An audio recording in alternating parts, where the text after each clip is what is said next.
Exercise का question number 3 है। इसमें क्या है, इसमें कुछ इबारात दी गई हैं, उनमें खाली जगह मौजूद हैं। तो हमने क्या करना है, सबक के मतन को यानी टेक्स्ट को मद्देनजर रखते हुए उन खाली जगहों को पुर करना है यानी फिल करना है। तो आइए देखते हैं कि पहली इबारत क्या है। पहली इबारत में कव्वा ग्रामर में हमेशा खाली जगह इस्तेमाल होता है, तो आप लिख देंगे कव्वा ग्रामर में हमेशा मुज़क्कर इस्तेमाल होता है। नीचे ऑप्शन दिए गए हैं, दुरुस्त ऑप्शन का चुनाव करना है आपने, दुरुस्त जो है वो लफ्ज़ लिख देना है।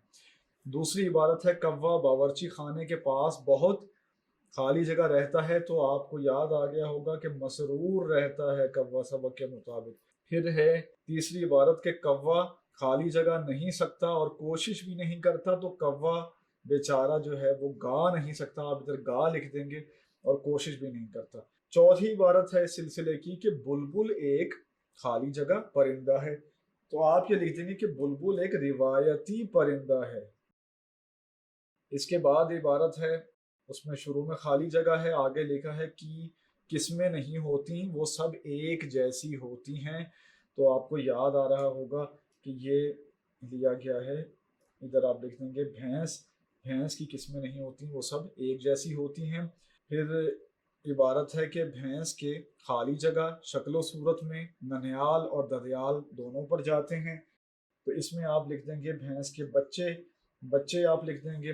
ठीक है, नीचे ऑप्शन दिए हुए हैं, आप देख सकते हैं पाँव, सींग, बाल, बच्चे, तो आपने दुरुस्त जो है वो ऑप्शन लिखना है। आइए इससे अगली इबारत की तरफ बढ़ते हैं जो जे के नाम से मौजूद है और सबक के मतन को मद्देनजर रखते हुए उसमें जो है मुनासिब लफ्ज का इंदिराज करते हैं। तो ये जे के नाम से मौजूद है, इसमें ये कहा गया है कि भाई उल्लू की आगे खाली जगह है, किस्में बताई जाती हैं, तो चैप्टर के मुताबिक आप यहाँ लिख देंगे 20 किस्में बताई जाती हैं।